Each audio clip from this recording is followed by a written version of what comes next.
as you listen, because you will not hear the recording a second time. Listen carefully and answer questions 1 to 5.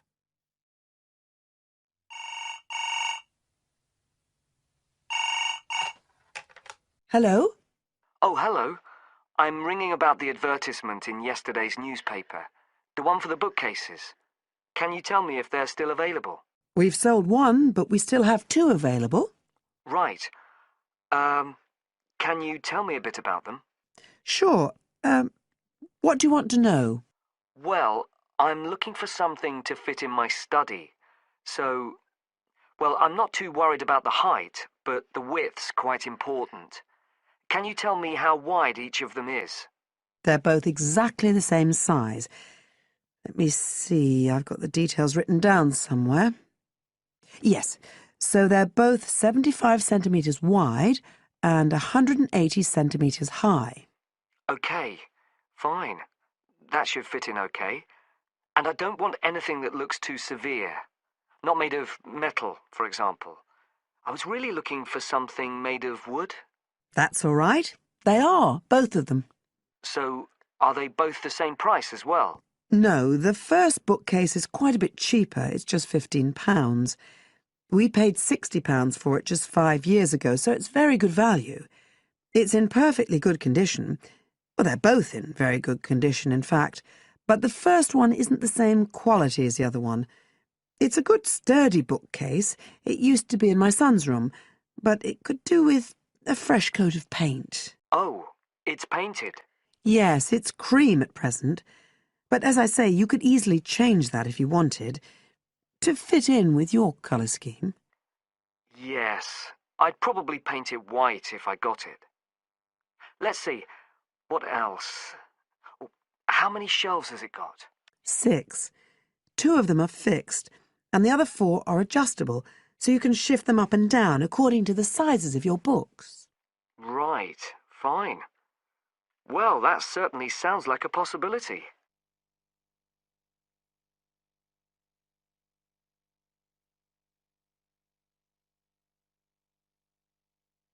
Now listen and answer questions 6 to 10.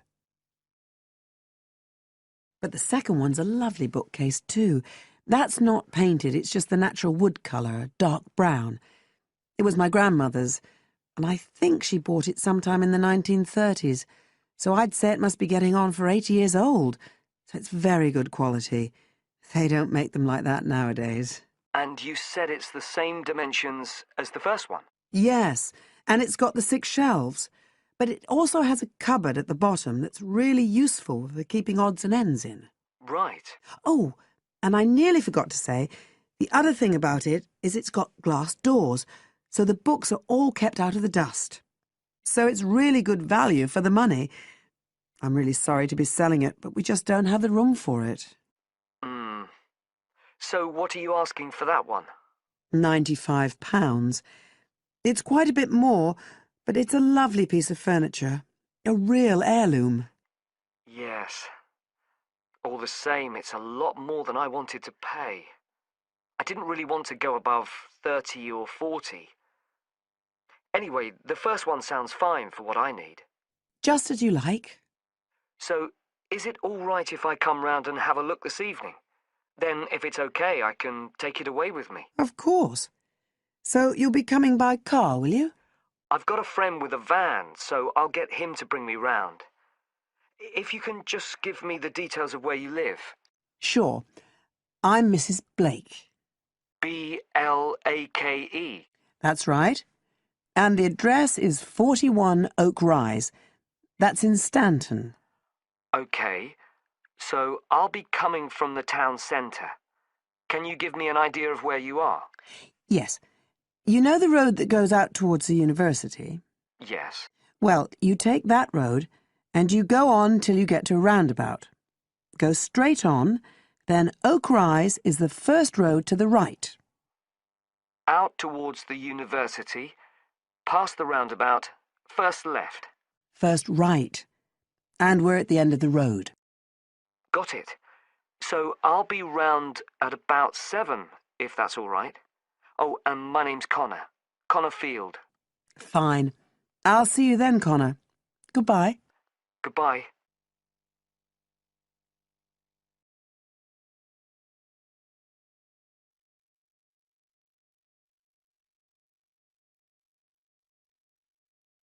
Now listen to the first part of the talk and answer questions 11 to 17. I'm very pleased to have this opportunity to tell you something about the Run Well charity and the work we do. I'll give a brief overview of what we do, and I hope you may be able to help, and then there'll be time for questions at the end.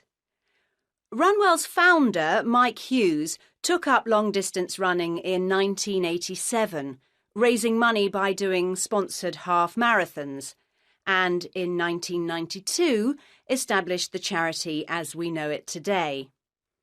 By 1997, the runs were being filmed by local TV, and today they appear on national TV every year. All the funds collected by Runwell go to the hospital, with the idea that those fit enough to run use their energy to assist the provision of people who are unwell for whatever reason. Now, if you want to race, and I assume that's why many of you are here, let me explain a couple of the basics. Races are run by teams, so you need to form and register a team. What you wear to run in is up to you, and I know some teams come up with some pretty wacky ideas. We have a standard design for your numbers, which we ask you to reproduce. So you make them up according to that standard. We don't want to spend valuable funds on doing that ourselves. Now, the race is run as a kind of relay, so while you won't actually compete side by side, we do recommend that you train as a group. This helps to optimise performance and build team spirit. It will also give you a fair idea of how much you need to eat and drink over the race distance. This is clearly essential for an effective performance, so please make sure you come along to the race with sufficient food and drink. Again, we don't spend money on providing that, but you do need to keep yourself going for the 20-kilometre course. The course goes through the town, then out through Highfield Park, concluding in the main square, where the applauding spectators will be ready to greet you. There are many different prizes, including oldest runner, youngest runner, team with the most sponsorship, team with the best costume.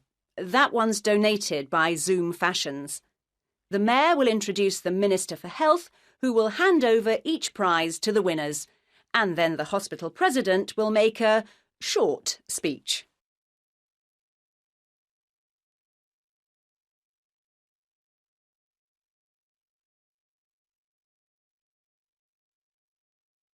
Now listen and answer questions 18 to 20. OK, that's the big race. But I know there are many people who don't feel they are up to running a 20-kilometre race, but who would nevertheless like to raise money for Run Well. Over the years, we've had experience of many ways of trying to collect money, some very successful, others less so. Now, of course, 20 kilometres is too far for children to run. But there was a sponsored swimming event at the local school last year, and that did very well.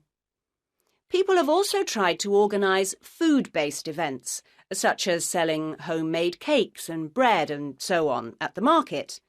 And there was a large picnic arranged in 4 Bright Gardens, although these events failed to justify the efforts put into them, though I'm sure they were very tasty. These days, so many people are out at work all day that going from house to collect money isn't very effective. But it is possible to raise useful funds by selling small promotional items, such as badges with the Run Well motif on them. We're currently checking to see if postcards, perhaps showing the race's winners each year, might also be a good idea or not. We do appreciate the efforts that have gone into selling second-hand goods, but to be honest, the returns have not been very high on this. One very dedicated group organised a team quiz recently, which went very well, and it would be good to see more such activities. There's also been talk of a concert, but we'll have to see how plans for that progress. Now, are there any questions at this stage?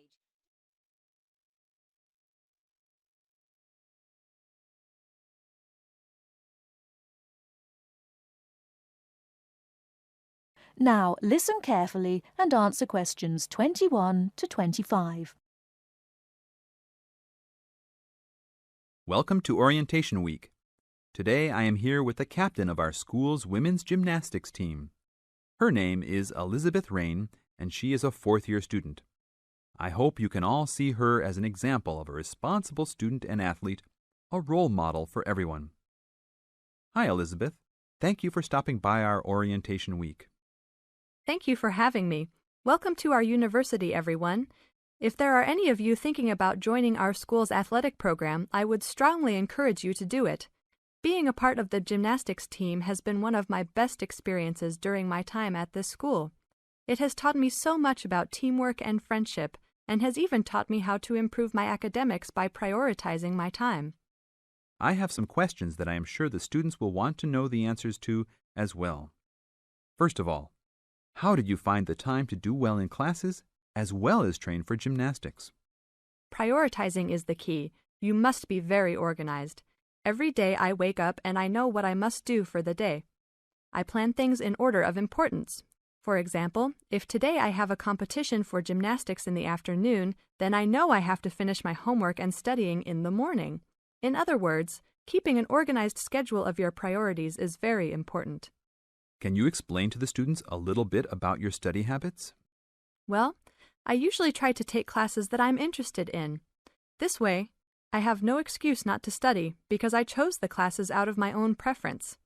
I separate my study time by class. For example, if I have 5 classes for this semester, I will study for 1 class a day from Monday through Friday, and then review for all of them on the weekend.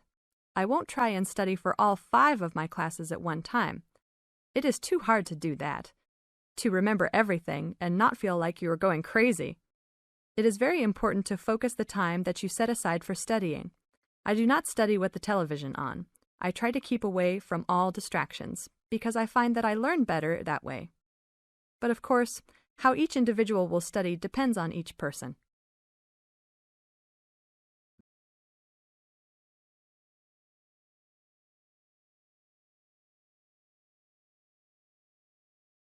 Now listen and answer questions 26 to 30. That sounds like good advice. Let's talk a little bit about your gymnastics career. How long have you been doing this sport for, and what has been the best moment of your college participation? Well, I've been participating in gymnastics since I was a kid. My parents got me involved in the sport. The best moment. I would have to say that there is not one single instance that stands out in my mind as the best moment, but more of a whole experience. My first year in university was definitely one of the best years of my life. I met my best friends that year and really learned to grow up and be independent. Our team went to the national championships that year, and it was an incredible experience, so I would count the whole year as my best experience in college. How about the worst moment? It is true everyone goes through bad experiences. My worst experience would have to be the fall of last year when I broke my wrist. I was unable to participate in sports for the remainder of the year and had to learn how to write with my left hand. I guess when I look back at it, though, even though I wouldn't wish this to happen to anyone, this experience definitely made me stronger as a person. It taught me to look at life with a new perspective and to really value the friends and family that are important and close to me. Thanks for your time, Elizabeth. Do you have anything else you want to tell the new students? Just have a good time. Don't stress out too much, but be responsible for your actions. Work hard and play hard. That's my motto for life.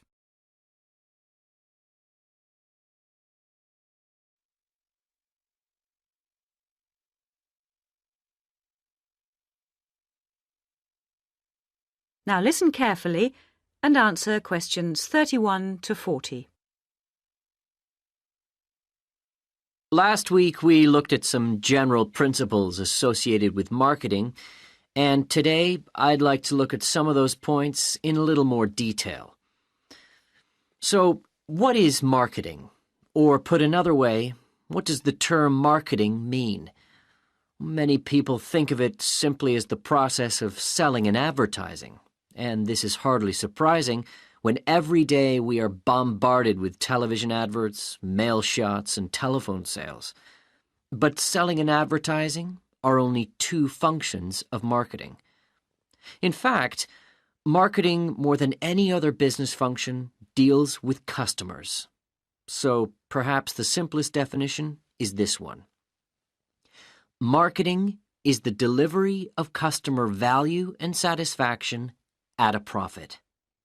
In other words, finding customers, keeping those customers happy, and making money out of the process. The most basic concept underlying marketing is the concept of human needs.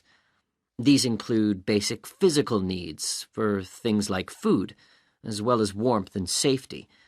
And marketers don't invent these needs. They're a basic part of our human makeup. So, besides physical needs, there are also social needs, for instance, the need to belong and to be wanted. And in addition to social needs, we have the need for knowledge and self-expression, often referred to as individual needs. As societies evolve, members of that society start to see things not so much in terms of what they need, but in terms of what they want. And when people have enough money, these wants become demands. Now, it's important for the managers in a company to understand what their customers want if they're going to create effective marketing strategies, so there are various ways of doing this. One way at supermarkets, for instance, is to interview customers while they're doing their shopping. They can be asked about their buying preferences, and then the results of the survey can be analyzed. This provides reliable feedback on which to base future marketing strategies. It's also quite normal for top executives from department stores to spend a day or two each month visiting stores and mixing freely with the public, as if they were ordinary customers, to get an idea of customer behavior. Another way to get information from customers is to give them something. For instance, some fast food outlets give away vouchers in magazines or on the street that entitle customers to get part of their meal for nothing. As well as being a good way of attracting customers into the restaurants to spend their money, it also allows the managers to get a feel for where to advertise and which age groups to target. Another strategy employed at some well-known theme parks, such as Disneyland, is for top managers to spend at least one day in their career touring the park dressed as Mickey Mouse or some other cartoon character. This provides them with the perfect opportunity to survey the scene and watch the customers without being noticed. Okay, well, we mentioned customer satisfaction at the beginning of this lecture, and I'd like to return briefly to that as it relates to what we've just been talking about. If the performance of a product falls short of the customer's expectations, the buyer is going to be dissatisfied. In other words, if the product you buy isn't as good as you'd expected, then the chances are you'll be unhappy about it. If, on the other hand, performance matches expectations and the product you buy is as good as you expected, then generally speaking, the buyer is satisfied. But smart companies should aim one step higher. They should aim to delight customers by promising only what they can be sure of delivering and then delivering much more than they promised. So then, if, as sometimes happens, performance is better than expected, the buyer is delighted and is twice as likely to come back to the store. Now, let's move on to look at the role of advertising.